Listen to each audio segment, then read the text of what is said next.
Georgia. And for 5 months, I've been dating Jason, a second-year medical student. The other characters in this story are his 2 younger brothers. There's middle brother Aaron, who at this time looks exactly like George Michael.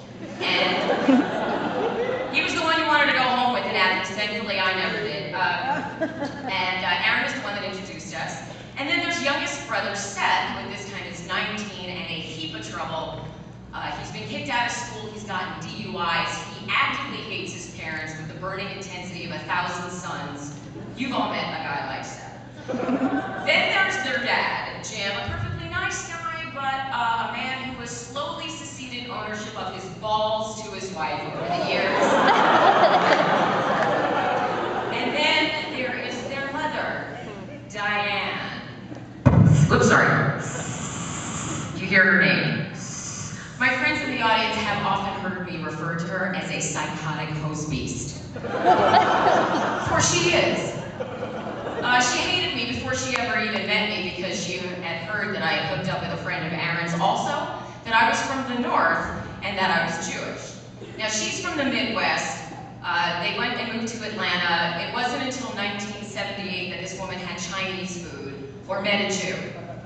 So, and here I come, welcomed into the family, and I was not permitted to come to Thanksgiving dinner. She thought I was probably some passing fancy, so Jason came to my parents' house, stuffed himself, went home, went, oh, I'm too full, I can't have Thanksgiving. Oh, and Mom, by the way, if you don't invite Tara home for Christmas, I'm not coming home at all.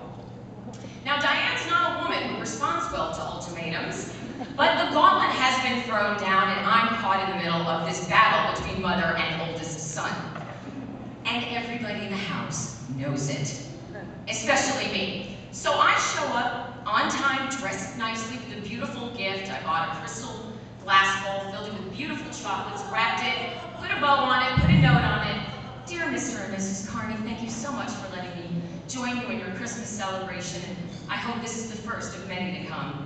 Love, Tara. Of course, I would come to rue those words, but at this time, I really meant it because I was going to win her over, goddammit. So I presented it to her, and she took it from me as though I had given her the diaper of a homeless person.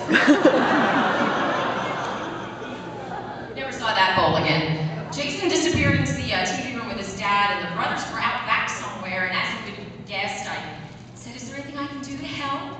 And she said, looking out the kitchen window, Tara, go out back and tell those 2 boys that they gotta come in the house and wash up, and tell them to quit smoking them clove cigarettes. I've told them 1,000 times the neighbors hate the smell of them cloves. Okay. So I went outside, and there were Aaron and Seth smoking, but not clove cigarettes. They were smoking a big fatty. Yeah, right before Christmas dinner, and they were like, you totally need this.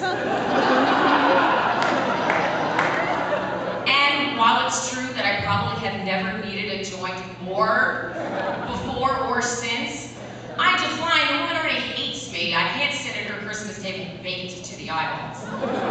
So I say, you gotta come in and wash up. Dinner's almost ready. So we go inside. I join the football game in progress that I couldn't be less interested in. And it's finally time for dinner. No one can find Aaron and Seth, so I go upstairs to look for them. And there they are at the top of the stairs, exchanging their Christmas presents for each other in a display of brotherly love. Their gifts to each other are hits of acid, which they proceed to take. Oh, no. So now, not only are they higher than monkeys, they have dosed themselves. And we're gonna go sit down at Christmas dinner. And as we're running down the steps, Steph is going, turkey, turkey, turkey, turkey, in my mouth, I love turkey, woo! So fucked up. So we sit down at the table, we clasp hands, and Diane leads a prayer that's extraordinarily heavy on Jesus. She looks up, looks around, says her amen, and all gotta go, amen. She goes, all right, now none of you are gonna say fuck this year at Christmas. Apparently this has been an issue. So the 3 boys rejoice in this and say, yay, Mom said fuck at Christmas, we can all say fuck at Christmas. So they took turns, fuck, fuck, fuck, fuck, fuck, fuck, fuck. Aaron and Seth did a little dance. She stood at the table and looked at me and said, you see, Tara, I live with 4 men and they all treat me like shit. Oh, God. Then she went to get dinner. Turkey, turkey, fucking turkey. She returns to the dining room with the Big ham. Seth goes, what in the fuck is that? Said Carney, that's our Christmas ham. We have ham every Christmas. No, we don't. We have turkey every Christmas. Why are we having turkey this year, Mom? Where's the turkey? Why are we having ham? Huh? Aaron's going, yeah, Mom, we're having ham. Where's the turkey? Choose. Don't eat ham. Now, let me just say, I love bacon. Put bacon in my mouth, I'm a happy girl. Pork chop, pork tenderloin, fuck yeah. Ham, not so much.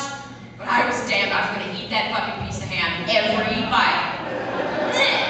It was so dry, Seth had to get up and get ketchup for it. Then there were the side dishes, the slightly not offensive mashed potatoes that came from a box, and the green vegetables that went gray, I think they were peas. And then came the final bit of dinner. Still not sure if it was a side dish or it was meant to be dessert. When she returned with this thing that was pink, she plopped it down on the table and it kind of kept moving. Now, Aaron and Seth started to turn a little bit. You can see it because their eyes are getting a little bit. And Aaron's like, what the fuck is that? Aaron Carney, that's your Grandma Helen's Jell-O ring. Why is it the color of Pepto-Bismol? What the hell is that inside? There were things inside this Jell-O ring within the miasma. Was it purple? Were there colors that occurred in nature? No. Were they jujubes? We weren't sure. So they were too busy poking it. Watching it move. Dude, it's got waves in it. Tara, would you care for a slice? You know what? No. Thanks. Oh, I guess they don't have this where you come from. And Aaron goes, where's that? Earth?